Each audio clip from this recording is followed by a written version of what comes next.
Et nous sommes de retour sur le plateau de la Web TV de l'immobilier organisé par Acheter Louer avec le concours de notre partenaire exclusif ERA Immobilier. Mon invité c'est Gilles Ricourt de Bourgy, bonjour. Bonjour. Vous êtes président de la chambre FNIM Paris-Île-de-France. J'ai envie d'abord de vous faire réagir à l'actualité puisque le dispositif d'aide à l'accession à la propriété vient d'être refondu, remanié, avec notamment une mesure phare qui est le prêt à taux zéro plus, le PTZ+, qui entrera en vigueur en janvier prochain. Quel est votre regard sur ce dispositif ? Si vous voulez, nous on a été très contents à la FNIM parce que effectivement la semaine dernière, on a réussi à aboutir dans des démarches qu'on avait entreprises avec les responsables publics. En effet, notre grosse crainte, et d'ailleurs il l'avait annoncé, le gouvernement l'avait annoncé, c'était la suppression du prêt à taux zéro dans l'ancien. Or, on a bataillé ferme parce qu'on s'est aperçu, si vous voulez, qu'en 2009, on a eu 160 000 prêts à taux zéro qui ont été signés et sur ces 160 000, la moitié était sur de l'immobilier ancien à Paris et en région parisienne. Donc ça représente pour le marché francilien quelque chose de très important parce que c'est en fait une manière pour l'accédant à la propriété d'avoir un apport. Alors la grande nouveauté, si vous voulez, c'est que la condition de revenu minimum a été supprimée, donc il s'est un petit peu universalisé, il est réservé aux primo-accédants, mais sans condition de ressources.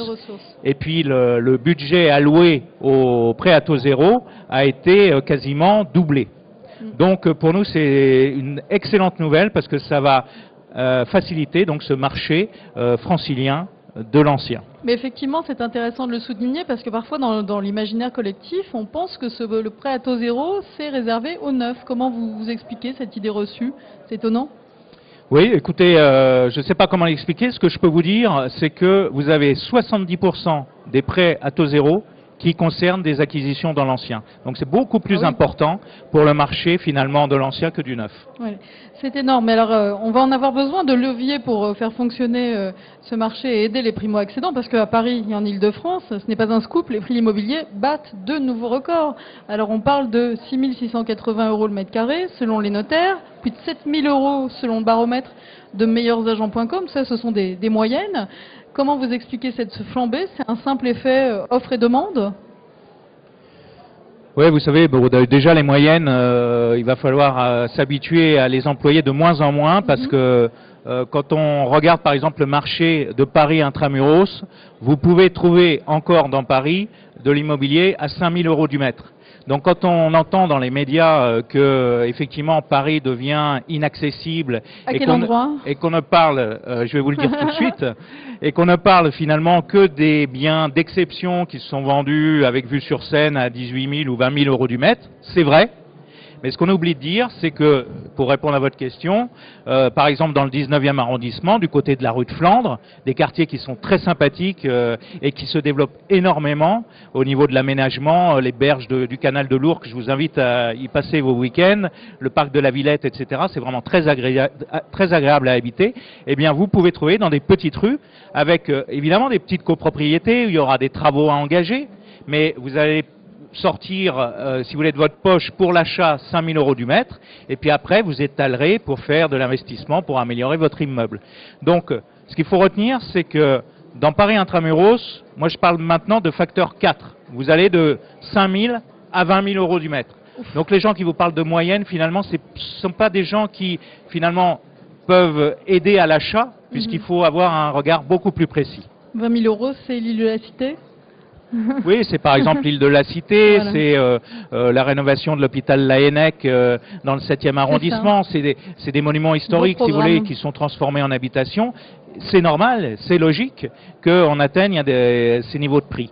Mais en cherchant bien, je parle aussi de quartiers dans le 18e arrondissement, autour de la Goutte d'Or, par exemple, des quartiers qui sont extrêmement bien situés parce que centraux, avec des immeubles qui sont superbes. Eh bien, vous avez des rues qui deviennent progressivement, qui se rénovent, qui s'aménagent et sur lesquelles vous pouvez trouver à habiter avec des prix encore raisonnables. Donc des opportunités encore à trouver à Paris et en Île-de-France. On entend bien votre message. Alors est-ce que les transactions immobilières reprennent véritablement dans la région? Est-ce que vous constatez le retour des acquéreurs dans vos agences? Oui, il est très clair que depuis 6 mois, pour ce qui est de la clientèle de Paris et de la première couronne, les acquéreurs sont revenus en masse dans les agences. Alors on a simplement un petit problème, c'est qu'il y a beaucoup plus d'acquéreurs que de vendeurs, d'où cette espèce de tension sur les prix et qui fait que on entend parler souvent en ce moment de surenchère. Et pour nous, agents immobiliers, on a d'ailleurs une mission d'arbitrage qui n'est pas facile à mener. Bon, cela dit, il est clair que c'est un temps qu'on est en train de passer, qui est un peu tendu, hein, bon, mais qui correspond à une remise en route du marché. C'est vrai que fin 2008, le marché s'était totalement arrêté dans les agences, et vous avez eu donc une descente des prix qui, en gros, pendant 1 an et demi, hein, jusqu'au début 2010, a baissé de 10%. Bon, vous avez eu une reprise, une remontée des prix après, qui est à peu près du même niveau, et finalement on se retrouve à une situation identique à celle qu'on était fin 2008. Donc il n'y a pas d'explosion des prix, on a retrouvé ce niveau de prix qu'on avait avant cette crise, et maintenant on considère que si vous voulez les prix vont s'arrêter, il n'y a aucune possibilité pour que les prix continuent à monter parce que là le niveau d'endettement des ménages ne le permettrait pas. Ce qui alimente également cette demande forte, c'est que les taux actuels sont très bas et qu'on n'est pas certain qu'ils restent aussi bas pendant des mois. Donc voilà, moi je préfère la situation qu'on vit actuellement, où de toute façon, il y a une espèce de confiance qui revient.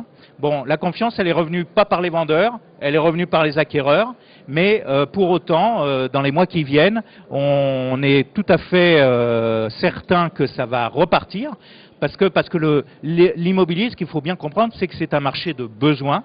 Donc les gens, quand ils ont un nouvel enfant ou au contraire quand les enfants quittent le foyer, eh bien forcément, il y a des appartements qui ne sont plus adaptés et donc ces appartements vont revenir sur le marché. Quel message avez-vous envie de faire passer aux vendeurs alors? Pourquoi sont-ils si frileux encore? Vous savez, quand vous voyez pendant, je vous dis, toute l'année 2010, là, des prix qui remontent, qui retrouvent ce niveau de 2008, vous vous dites toujours, est-ce que c'est le moment de vendre? Donc c'est un peu ce qu'il y a dans la tête des vendeurs.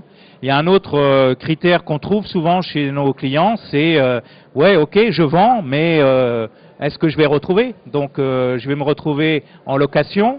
D'abord, vous savez que le marché locatif est un petit peu tendu aussi dans la capitale. Et je vais me retrouver en location. Et qu'est-ce que je vais faire en attendant d'avoir trouvé de mon argent?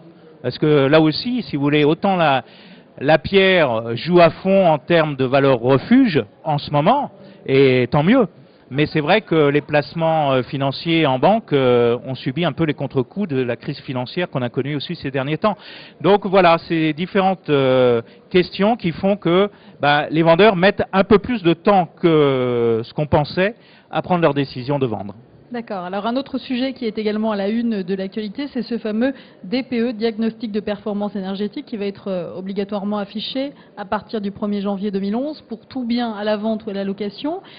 Sur l'ancien, est-ce que vous sentez vraiment une réelle prise de conscience de la part des acquéreurs de cette valeur énergétique, de cette performance énergétique? Alors ça, c'est très intéressant parce que ça a mis beaucoup de temps, tant au niveau des acquéreurs qu'au niveau des vendeurs, à rentrer dans la tête des gens. En fait, nous-mêmes à la FNAIM, on s'est mis en termes de formation à rentrer dans la technique du bâtiment, parce que jusqu'à maintenant, si vous voulez, on déléguait beaucoup cette partie de conseil à des architectes, et on s'aperçoit que maintenant, le nerf de la guerre, c'est la valeur de l'immobilier, non pas en termes de valeur commerciale, mais en prix de revient. De plus en plus, nos clients nous disent, oui, mais ok, en termes de charge, combien ça va me coûter? Et on est obligé d'emmener le client vers une prospective sur le prix de revient, et pour ça, il nous faut des arguments forts. Donc évidemment, cette obligation à partir du 1er novembre d'afficher sur toutes les publicités en vitrine ou sur Internet de cette fameuse étiquette énergie-climat sur chaque bien qu'on aura à vendre va changer complètement la donne. Parce que le consommateur va pouvoir voir un produit avec une étiquette A, B, C ou D, et puis un autre au même prix, avec la même surface, en E ou en F, et il va dire, bon bah effectivement, qu'est-ce que ça va me coûter en termes de charges, etc. Est-ce qu'il n'y a pas un problème d'isolation, etc. Donc de plus en plus, l'agent immobilier va jouer son rôle de conseil, et c'est pour ça qu'on a vraiment lancé une grosse campagne de formation dans nos troupes. D'accord. Concrètement, est-ce qu'il y a beaucoup de logements performants en région Paris-Île-de-France? Est-ce qu'il y a beaucoup de logements à baisser ou est-ce qu'il y a une pénurie quand même de ce genre de produits? Non, c'est justement la difficulté, ça va être le marché de Paris intramuros par rapport à la performance énergétique des logements. Autant en banlieue, vous avez un habitat qui est plus facile à isoler par l'extérieur, autant à Paris, avec cet habitat très haussmannien, il est hors de question techniquement actuellement de faire de l'isolation par l'extérieur. Donc on est obligé d'emmener nos clients potentiellement vendeurs, parce qu'il faut préparer maintenant le bien à la vente plusieurs années à l'avance. On est en train d'accompagner nos clients vendeurs sur des méthodes d'isolation par l'intérieur. Et quand vous connaissez le prix du mètre carré parisien, c'est vrai que nos clients ont deux réactions. La première, c'est de dire oui, mais je vais perdre de la surface vendable, donc c'est pas évident. Et deuxièmement, isoler par l'intérieur, c'est pas idéal parce qu'il reste des ponts thermiques qui sont difficilement gérables. Donc on travaille avec des bureaux d'études pour trouver des solutions adaptées au tissu urbain tel qu'on le connaît à Paris. On a un accord de partenariat qu'on va signer également avec la mairie de Paris, qui a ce gros problème aussi. Elle a lancé une grande campagne de diagnostic gratuit sur des immeubles dans le 13e arrondissement, mais maintenant ils vont attaquer le centre de Paris avec des immeubles haussmanniens. Et avec nous, on va réfléchir à proposer à nos clients des solutions d'isolation par l'intérieur, mais qui soient performantes. D'accord, donc c'est vraiment un investissement pour l'avenir. Vous pensez qu'on ne peut pas passer au travers de ça ? De toute façon, on ne peut pas passer au travers de ça parce que, encore une fois, le prix de revient devient incontournable. Hein. Le coût vous le voyez dans les copropriétés. On a donc une grande population de nos adhérents qui sont syndics de copropriété. Et quand vous voyez l'augmentation des charges dans les copropriétés, vous savez que pour que simplement les locataires ou les propriétaires puissent continuer à payer leurs charges, il faut trouver des solutions parce que l'énergie devient de plus en plus cher, donc il faut l'économiser.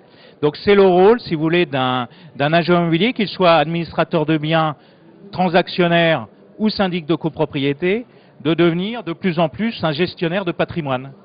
Le syndic de copropriété, maintenant, va emmener ses propriétaires sur des durées de réflexion beaucoup plus longues, et en expliquant à ses copropriétaires que si on ne fait rien dans la copropriété, eh bien la valeur intrinsèque du bien qu'ils vont céder à leurs enfants ou à leurs héritiers n'aura plus rien à voir dans quelques années par rapport à des produits BBC qui seront en concurrence. Donc c'est un langage qui est compréhensible, mais c'est un langage qui est difficile à tenir parce qu'il engage la copropriété dans des frais, dans des investissements importants. Il ne faut pas se le cacher. Donc il y a des solutions fiscales, il y a des solutions techniques, il faut pouvoir les expliquer, les mettre en œuvre, et c'est ce qui fait que notre métier est de plus en plus riche d'ailleurs et intéressant. Bien, merci beaucoup Gilles Ricourt de Bourgie d'avoir répondu à notre invitation. Merci. Pour nous éclairer sur tous ces sujets. Je rappelle donc que vous êtes président de la Chambre FNAIM Paris-Île-de-France. Et les programmes continuent sur la web télé du Salon de l'Immobilier avec notre partenaire exclusif ERA Immobilier. Et dans quelques instants, vous aurez la chance de voir le journal de l'immobilier présenté par Anaïs Baïdemir. Ne ratez pas ce rendez-vous. À tout à l'heure.